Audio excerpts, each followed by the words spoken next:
Assalomu alaykum, hurmatli tomoshabinlar. Bugun siz bilan juda muhim, har birimizga bevosita tegishli bo'lgan bir mavzuni muhokama qilamiz. Men hozir sizga aytadigan ma'lumotlar balki ko'pchilikni xavotirga solayotgan savollarga javob beradi. Ba'zilar uchun esa kelajakdagi katta muammolarning oldini olishga yordam beradi. Pensiya fondi bilan bog'liq bu yangiliklar sizning kelajakdagi farovonligingizga to'g'ridan-to'g'ri ta'sir qiladi. Agar siz pensiyaga chiqish haqida o'ylayotgan bo'lsangiz, yaqinlaringizning nafaqa ta'minoti sizni qiziqtirsa yoki shunchaki mamlakatdagi ijtimoiy himoya tizimi qanday ishlashini tushunishni istasangiz, demak, bu video aynan siz uchun. Sizni pensiya masalasi qiziqtiryaptimi? Kelajakdagi nafaqangiz qanday bo'lishini bilmayapsizmi? Nafaqaga chiqqaningizda qanday to'lovlar olishingiz mumkinligi haqida aniq tasavvurga egamisiz?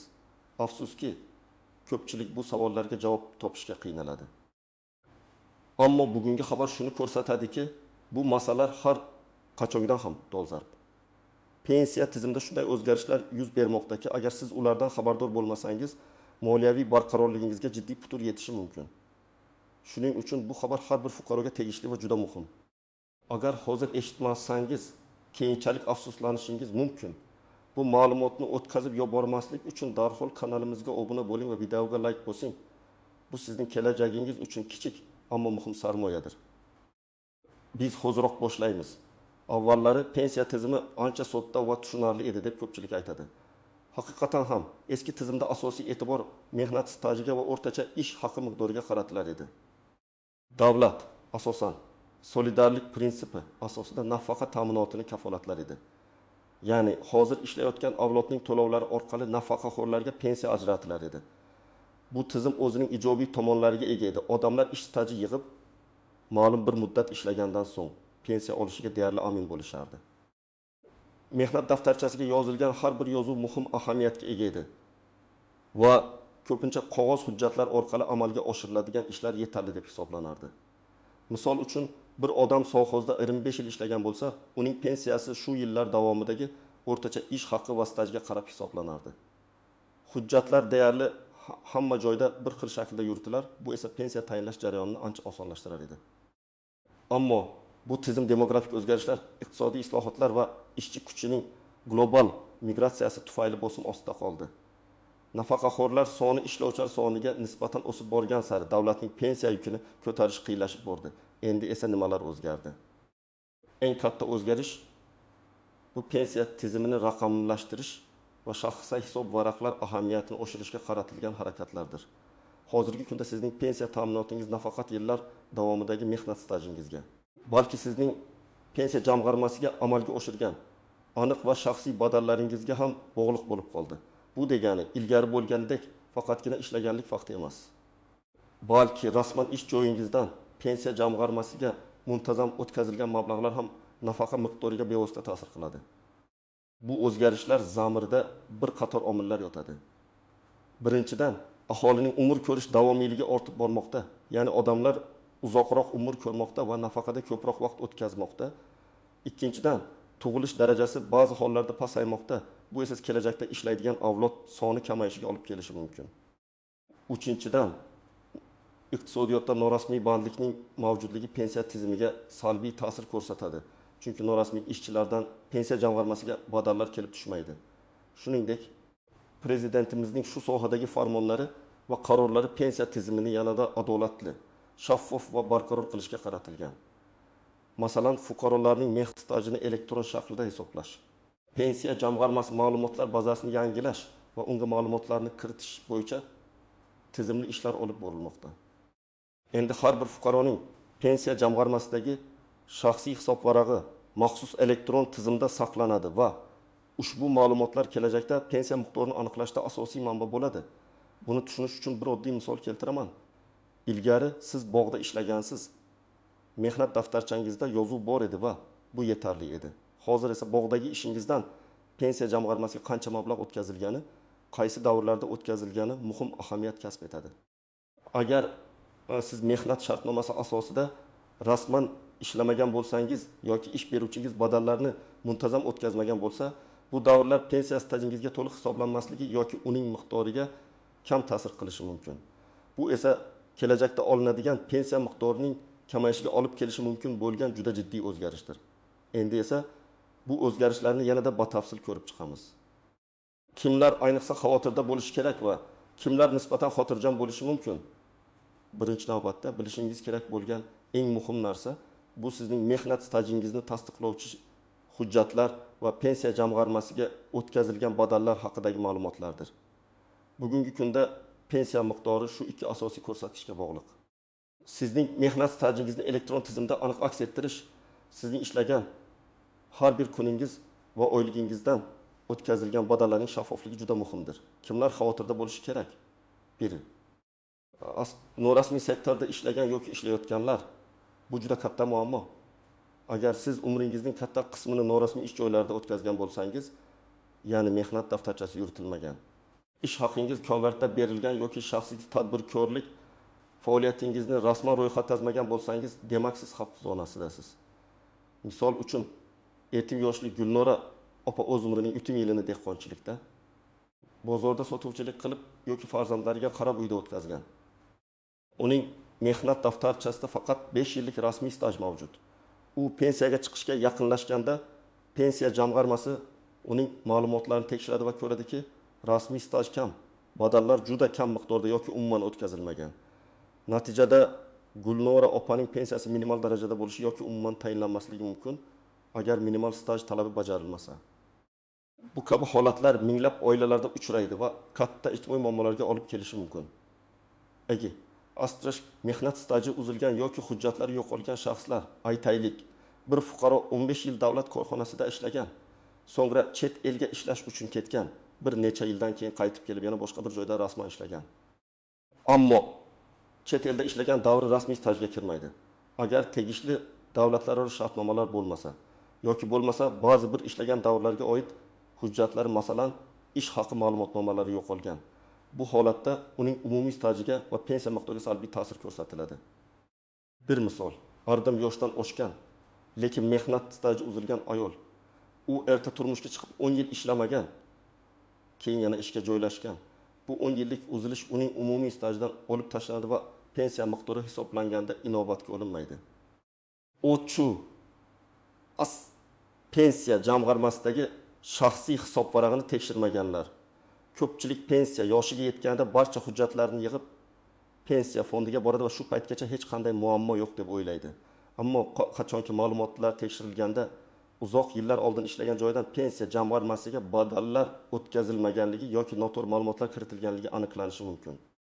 Masalan, 8 yoshli bir kishi butun umr paxta dalasida ishlagan. Pensiyaga chiqish uchun murojaat qilganda uning 10 yillik ish staji elektron bazada mavjud emasligi aniqlanadi. Chunki kolxoz raisi badallarni o'z vaqtida to'lamagan yoki hujjatlar yo'qolib ketgan. Bunday vaziyatda pensiya jamg'armasiga murojaat qilish, arxivdan ma'lumot qidirish yoki sudga berish kabi murakkab, uzoq jarayonlarni boshdan kechirishga to'g'ri keladi. Kimlar nisbatan xotirjam bo'lishi mumkin? Bir o'sish uzun, rasmiy mehnat stajiga ega bo'lganlar, davlat tashkilotlarida yoki yirik xususiy korxonalarda uzoq yillar rasman mehnat shartnomasi asosida ishlagan, ish haqi o'z vaqtida to'lanib, undan pensiya jamg'armasiga badallar o'tkazilgan shaxslar ko'proq himoyalangan hisoblanadi. Misol, davlat tashkilotida 30 yil uzluksiz ishlagan muhandis, uning har bir ish kuni, har bir oyligi rasman qayd etilgan, pensiya jamg'armasiga badallar avtomatik tarzda o'tkazilgan. Uning pensiyasi hisoblanganda hech qanday muammo yuzaga kelmaydi. Chunki barcha ma'lumotlar elektron bazada mavjud. 2. Astras yoshlikdan o'z kelajagini o'ylab, pensiya jamg'armasiga muntazam hissa qo'shib kelayotganlar, hozirgi yoshlar orasida o'z kelajagini o'ylab, rasmiy ishga joylashishga yoki shaxsiy tadbirkorlik faoliyatini rasman ro'yxatdan o'tkazib, ixtiyoriy badallar to'lashga harakat qilayotganlar soni ortib bormoqda. Bunday fuqarolar kelajakda nisbatan yuqori pensiya olish imkoniyatiga ega bo'lishadi. Masalan, yoshlikdan o'z kelajagini o'ylab, tadbirkorlik faoliyatini boshlagan va muntazam ravishda pensiya jamg'armasiga ixtiyoriy badallar to'lab kelayotgan yigit. Uning o'zi pensiya jamg'armasidagi hisob varag'ini doimiy ravishda kuzatib boradi va mablag'lar o'tkazilayotganiga ishonch hosil qiladi. Uning nafaqasi nafaqat davlat tomonidan beriladigan minimal kafolatga, balki o'zining qo'shimcha badallariga ham bog'liq bo'ladi. 3. Astrash tizimli ravishda o'z ma'lumotlarini tekshirib boradiganlar, pensiya yoshiga yetmasdan oldin vaqti bilan o'z mehnat stajini va pensiya jamg'armasiga o'tkazilgan badallar haqidagi ma'lumotlarni tekshirib turadigan fuqarolar ham xavotirga tushmaydilar. Ular mavjud qatorliklarni o'z vaqtida tuzatish imkoniyatiga ega bo'ladilar. Tizimda istisnolar, nozik jihatlar va kutilmagan qiyinchiliklar ham mavjud. Ularni bilish sizni ko'plab muammolardan xalos qilishi mumkin. Asterisk istisnolar. 1. Imtiyozli sharoitlarda ishlagan shaxslar, ba'zi kasb egalari, masalan yer o'sishlarida yuqori haroratli sexlarda ishlaganlar yoki og'ir zararli va o'ta zararli mehnat sharoitlarida ishlaganlar uchun yoshga doir pensiya tayinlashda imtiyozli shartlar belgilangan. Ya'ni ular umumiy belgilangan yoshdan ancha oldin pensiyaga chiqishlari mumkin. Masalan, to'q-kon sanoatida ishlagan shaxs 70 yoshida pensiyaga chiqish huquqiga ega bo'lishi mumkin, agar uning maxsus staji yetarli bo'lsa. Bu holatda ularning stajini tasdiqlovchi hujjatlar, ish sharoitlari haqidagi ma'lumotnomalar, buyruqlar, attestatsiya natijalari ayniqsa muhimdir. Ko'p bolali onalar, 5 va undan ortiq farzandni tarbiyalagan ayollarga ular belgilangan yoshga yetgunga qadar imtiyozli shartlarda pensiya tayinlanishi mumkin. Bu ham ijtimoiy himoyaning bir ko'rinishidir. Lekin buning uchun farzandlarning tug'ilganlik haqidagi guvohnomalari, ularning onasi ekanligini tasdiqlovchi hujjatlar talab etiladi. Nogironligi bo'lgan shaxslar. Ular uchun ham pensiya tayinlashda alohida tartiblar, stajga doir kamaytirilgan talablar va tibbiy mehnat ekspert komissiyasi xulosasi asosida beriladigan nogironlik pensiyalari mavjud. Bu pensiyalar ishlash-ishlamaslikdan qat'iy nazar tayinlanishi mumkin. 4. Harbiy xizmatchilar va huquqni muhofaza qilish organlari xodimlari. Ular uchun ham xizmat muddatiga qarab alohida pensiya ta'minoti tizimi mavjud bo'lib, bu umumiy pensiya tizimidan farq qiladi. Nozik jihatlar va kutilmagan qiyinchiliklar. Elektron ma'lumotlardagi xatolar. Ko'pchilik o'z ma'lumotlari elektron bazaga to'liq kiritilganiga amin bo'ladi. Ammo yillar davomida kiritilgan ma'lumotlarda xatolar, to'liqsizliklar yoki eskirgan ma'lumotlar bo'lishi mumkin. Masalan, ism familiyadagi harfning noto'g'ri yozilishi, tug'ilgan sanadagi xatolik yoki ba'zi bir ish joylaridan badallarning umuman kiritilmaganligi, bunday xatolar pensiya tayinlash jarayonida jiddiy to'siqlarga olib keladi va ularni tuzatish uchun ko'p vaqt va hujjatlar talab etiladi. Inflyatsiyaning pensiya qiymatiga ta'siri. Hozirgi kunda pensiya jamg'armasiga to'layotgan summalaringiz kelajakda inflyatsiya tufayli o'z qadriyatini yo'qotishi mumkin. Davlat albatta pensiyalarni indeksatsiya qilish orqali ularning xarid qobiliyatini saqlashga harakat qiladi, ammo bu har doim ham to'liq amalga oshirilmasligi mumkin. Shuning uchun shaxsiy jamg'armaga ega bo'lish, investitsiya qilish shaxsiy jamg'armaga ega bo'lish moliyaviy barqarorlik uchun muhimdir. 30. Nikoh holati va oilaviy tarkibning ta'siri. Agar siz nafaqaxo'r bo'lsangiz va ikkinchi marta turmush qursangiz yoki ajrashsangiz, bu holat oila a'zolarini boquvchisini yo'qotganlik pensiyasiga ta'sir qilishi mumkin. Masalan, agar xotinlardan biri vafot etsa, ikkinchisi boquvchisini yo'qotganlik pensiyasini olish huquqiga ega bo'ladi. Ammo agar u yana turmush qursa, bu pensiya bekor qilinishi mumkin. Shu kabi nozik jihatlar har bir oilaning o'ziga xos holatiga qarab o'zgarishi mumkin. Xorijiy davlatlarda olingan staj. Agar siz chet elda ishlagan bo'lsangiz, o yerda olgan mehnat stajingiz O'zbekistondagi pensiyangizga hisoblanmasligi mumkin. Agar O'zbekiston o'sha davlat bilan tegishli xalqaro shartnomalar tuzmagan bo'lsa, hozirda bu borada bir qator shartnomalar tuzilmoqda, ammo ularning soni cheklangan. Shuning uchun chet elda ishlashdan oldin bu masalani aniqlashtirish juda muhim.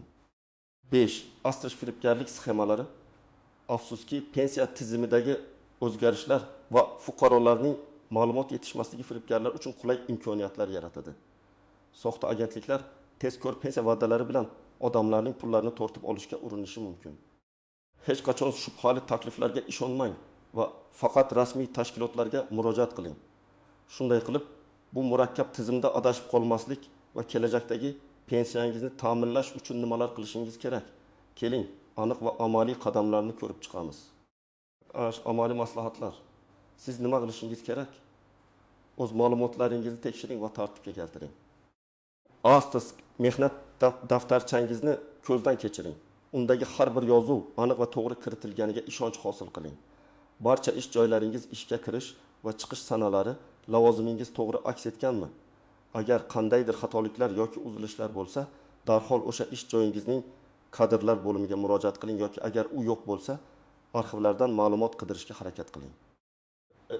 Yagona interaktiv davlat xizmatlari portali MyTalkUbuz orqali shaxsiy hisob varag'ingizni tekshiring.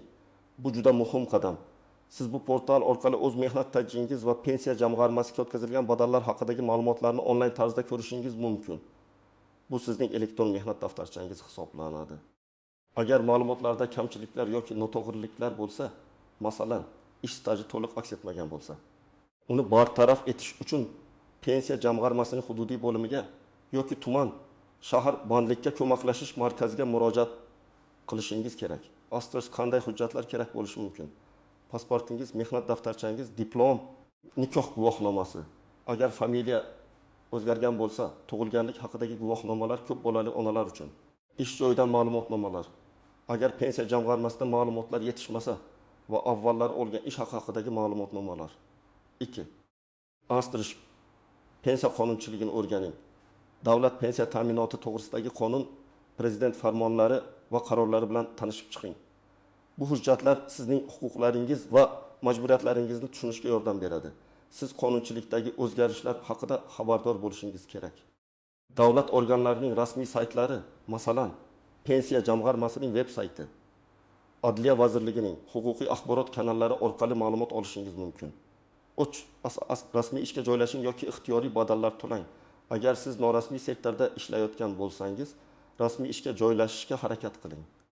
Bu sizning kelajakdagi pensiyangizni ta'minlashning eng muhim qadamlaridan biridir. Agar siz tadbirkor bo'lsangiz yoki o'z-o'zini band qilgan shaxs bo'lsangiz, rasman ro'yxatdan o'tib, pensiya jamg'armasiga ixtiyoriy badallar to'lash imkoniyatidan foydalaning. Bu badallarni har oyda minimal miqdorda to'lash orqali ham siz o'z stajingizni shakllantirishingiz va kelajakda pensiya olish huquqiga ega bo'lishingiz mumkin. Masalan, har oyda BXMning bazaviy hisoblash miqdori 1 baravari miqdorida badal to'lab, siz nafaqat staj yig'asiz, balki soliq imtiyozlariga ham ega bo'lishingiz mumkin. 4. Mutaxassislarga murojaat qiling. Agar sizda savollar, shubhali vaziyatlar yoki ma'lumotlaringizda kamchiliklar bo'lsa, hech ikkilanmasdan pensiya jamg'armasining hududiy bo'limlariga murojaat qiling. Ularning maslahatlari bepul va ular sizga to'g'ri yo'nalish ko'rsatadilar. Ba'zan pensiya masalalari bilan shug'ullanadigan huquqshunoslardan ham maslahat olish foydali bo'lishi mumkin. 5. Asterisk rasmiy ariza yozish tartibi. Pensiya jamg'armasiga murojaat qilganingizda va barcha savollaringizni va iltimoslaringizni yozma ravishda rasmiy ariza shaklida taqdim eting. Arizangizni 2 ta nusxada tayyorlang. Birini topshiring va ikkinchisida qabul qilgan xodimning imzosi, sanasi va muhrini qo'ydirib o'zingizda saqlab qoling. Bu sizning murojaatingiz rasman qabul qilinganligini tasdiqlovchi hujjat bo'ladi. 6. Qayerga murojaat qilish kerak? Asli pensiya jamg'armasining tuman bo'limlari bu sizning asosiy manzilingiz. Bu yerda siz pensiya tayinlash, qayta hisoblash, stajni tasdiqlash va boshqa masalalar bo'yicha murojaat qilishingiz mumkin. Yagona interaktiv davlat xizmatlari portali MyTalkUbuz pensiya stajini tekshirish, pensiya miqdorini hisoblash, ma'lumotnoma olish kabi xizmatlarni onlayn tarzda olish mumkin. Mehnat vazirligining bandlikka ko'maklashish markazlari ma'lumotlarni aniqlashtirishda yordam berishlari mumkin. Davlat xizmatlari markazlari ba'zi pensiya bilan bog'liq xizmatlarni ushbu markazlar orqali ham olish mumkin.